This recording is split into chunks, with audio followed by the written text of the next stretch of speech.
ఏం బావా రొయ్యలు తెచ్చావా? చెరువు కదా, సముద్రం చెరువు అయితే చిన్నగా ఉంటాయి కదా, సైజులు అది వస్తాయి. చచ్చిపోయినాయి కదా.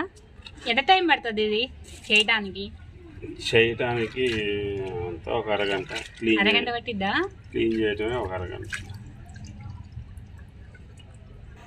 హాయ్ ఫ్రెండ్స్, రొయ్యలు అంటే మీలో ఎంతమందికి ఇష్టమో కింద కామెంట్ చేయండి. ఈరోజు నేను రొయ్యల కూరని ఎలా చేస్తానో మీకు చూపిస్తాను. నచ్చితే మీరు ఒకసారి ట్రై చేయండి. అలాగే నేను చేసిన ఈ రెసిపీ కూడా ఎలా ఉందో కామెంట్ చేయండి. ఎప్పుడు కూడా రొయ్యలు మార్కెట్లోనే క్లీన్ చేయించుకొని వస్తారనమాట. అక్కడ క్లీన్ చేసినందుకు కేజీకి 30 నుంచి 50 రూపీస్ వరకు ఛార్జ్ చేస్తారు. బిజీగా ఉండేటప్పుడు అంటే తప్పదనుకోండి, ఫ్రీగా ఉండే టైంలో ఎందుకు మనీ వేస్ట్ చేసుకోవటం, అందుకనేసి ఈరోజు వర్క్ ఏం లేదు, నేను క్లీన్ చేస్తాను అని చెప్పి ఈరోజు క్లీన్ చేయించుకోకుండానే ఇంటికి తీసుకొచ్చారనమాట. ఈరోజు ఇంట్లో క్లీన్ చేయటం వల్ల నేను ఒక కొత్త విషయం తెలుసుకున్నాను ఫ్రెండ్స్. ఇది మీలో ఎంతమందికి తెలుసో కామెంట్ చేయండి. నాకైతే ఇదే ఫస్ట్ టైం చూడటం అనమాట. రొయ్యలకి నరం ఉంటుందంట, ఇలా చూడండి అడుగు వైపున. ఈ నరం అనేది తీసేస్తే కూర బాగుంటుందంట, లేకుంటే కొంచెం చేదు అనిపిస్తుంది. ఇది తీసేస్తేనే టేస్ట్ ఇంకా బాగుంటుంది, ఉండేదానికంటే ఇంకా ఎక్కువ టేస్ట్ ఉంటుంది. ఇది తీసుకుంటే మంచిది అని చెప్పి మా వారు చెప్తున్నారు. మార్కెట్లో మనం క్లీన్ చేసుకొని తెచ్చేటప్పుడు వాళ్ళు ఇవన్నీ చేయరనమాట. వామ్మో, ఇలా చేసి వాళ్ళు మనకి ఇవ్వాలంటే పాపం మినిమం 1 కేజీ వాళ్ళకి 1 అవర్ పైనే పడుతుందన్నమాట. ఇంకా చిన్న చిన్నవి రొయ్యలు అయితే ఇంకా కష్టము. ఇవి సముద్రపు రొయ్యలు కాబట్టి కొంచెం పెద్ద సైజు ఉన్నాయి కాబట్టి కాస్త ఈజీగా అయిపోతుంది. ఇంకా చిన్నవి అయితే ఎంత కష్టం అండి, చాలా కష్టం కదా. ఇంకా కానీ ఇది మాత్రం మా వారు ఈ మొత్తం తెచ్చిన 1.5 కేజీన్నర రొయ్యలకి మొత్తం తీసేసినారనమాట అన్నిట్లో.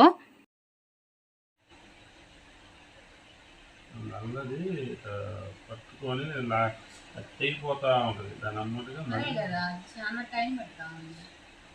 గీరితే దానిపైన ఇట్లా పట్టుకొని సైతేతనా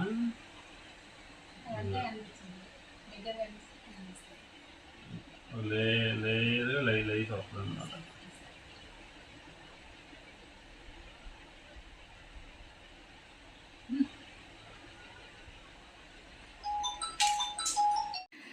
ఈ రొయ్యలు క్లీన్ చేయటమేమో కానీ నాకు పెద్ద డౌట్ వచ్చేసింది. చాలా ఫన్నీగా కూడా అనిపించింది. ఏం లేదు, మా హస్బెండ్ అడిగాను అనమాట, ఈ రొయ్యల కూర ఈరోజు వండుకొని తిన్నాక ఈరోజు క్లీన్ చేసి రేపు తిందామా అనేసి. అందుకే మా వారు అలా చూసేసరికి కోపంతో నేను నవ్వేసిన అనమాట. లేకపోతే మళ్ళీ గొడవలు అయిపోతాయి కదా, అందుకనేసి. ఎప్పుడైనా సరే చేసే వాళ్ళని ఎంకరేజ్ చేయాలి కానీ డిస్కరేజ్ చేయకూడదు అనమాట. చేస్తే ఫలితం ఎలా ఉంటుందంటే ఇలాగే ఉంటుంది. గమ్మునే ఉండకుండా ఏదో ఒకటి మాట్లాడితే కోపం రాదా మరి. ఇది ఆల్రెడీ అలవాటు ఉన్న వాళ్ళైతే చాలా ఫాస్ట్గా చేస్తారంట ఫ్రెండ్స్. ఇది ఇక్కడ నరం వచ్చేసి అలా గీరేసి పట్టుకోగానే వచ్చేస్తుందంట, ఎక్కడ తెగిపోకుండా. మా హస్బెండ్ చూపించారు కదా, నేను కూడా ట్రై చేసిన అనమాట. చూసారా, నేనైతే ఎక్కడా తెగిపోకుండా నీట్గా అయితే తీసిన, కానీ ఇది తీయటానికి ఎక్కువ టైం తీసుకుంది అనమాట. అలా కాకుండా ఫాస్ట్గా చేస్తారంట, ఇది కూడా క్లీన్ చేస్తారంట. కానీ మనం ప్రత్యేకంగా మనీ ఎక్స్ట్రా ఇచ్చి చేయించుకోవాలనుకుంటా. మిడిగా అయితే చేసి ఇవ్వరు మనకి. మనం కావాలి అనుకుంటే ఎక్కువ మనీ ఇచ్చి చేయించుకోవాలి.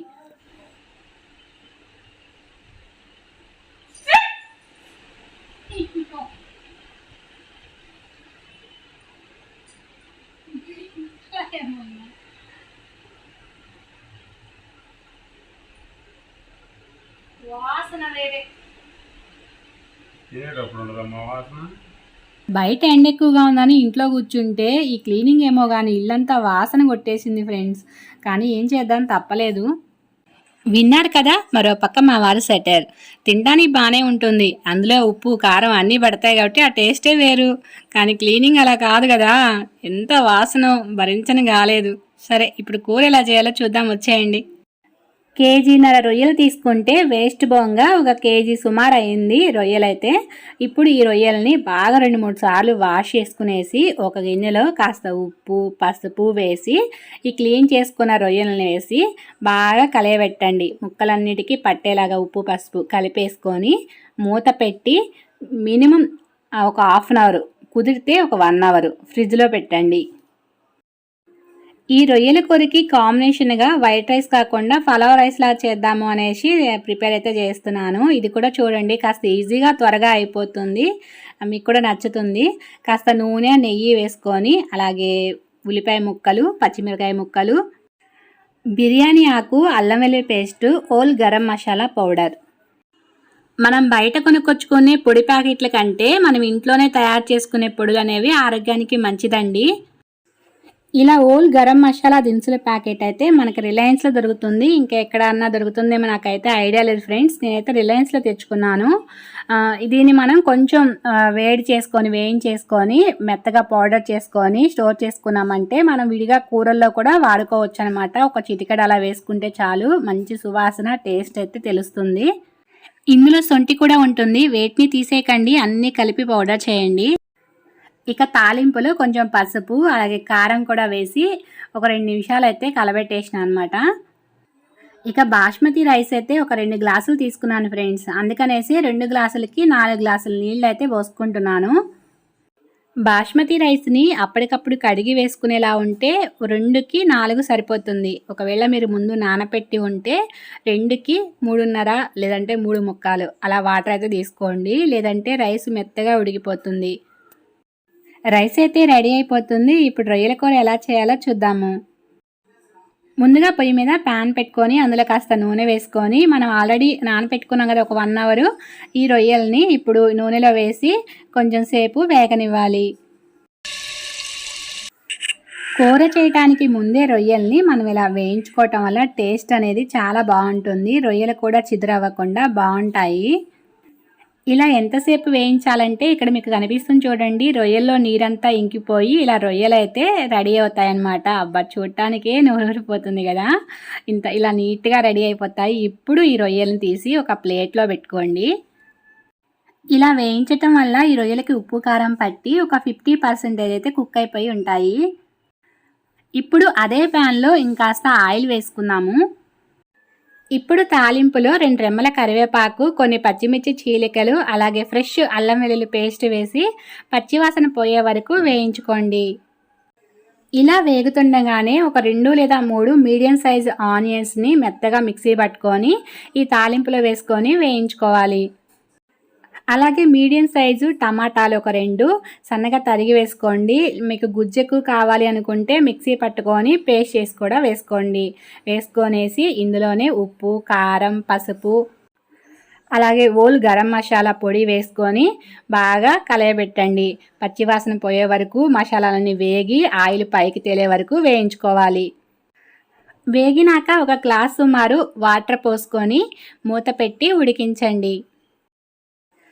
రైస్ కూడా కరెక్ట్గా కుక్ అయిపోయిందనమాట. ఒకసారి చూపిస్తున్నా చూడండి, కరెక్ట్గా వాటర్ తీసుకున్నామంటే ముద్ద అవ్వకుండా ఇలా రైస్ అయితే రెడీ అవుతుంది.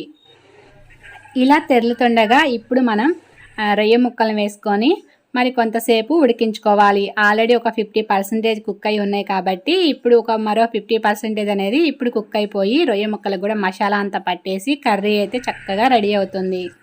ఫ్రెండ్స్, ఇలా చేసుకున్నామంటే అచ్చం మనం బయట తినే రొయ్యల కర్రీలానే ఉంటుంది అనమాట. టేస్ట్ చాలా బాగుంటుంది. చివరిగా కొంచెం కొత్తిమీర తరుగు వేసుకునేసి ఒక 2 నిమిషాలు ఉడికించేసి గ్యాస్ ఆఫ్ చేసేయండి. కర్రీ సూపర్గా రెడీ అయిపోతుంది. నేను చేసిన ఈ రొయ్యల కర్రీ, పలావ్ రైస్ 2 కాంబినేషన్ చాలా బాగుందని అయితే చెప్పారు. చూస్తున్నా మీకు ఎలా అనిపించిందో కింద కామెంట్ చేయండి.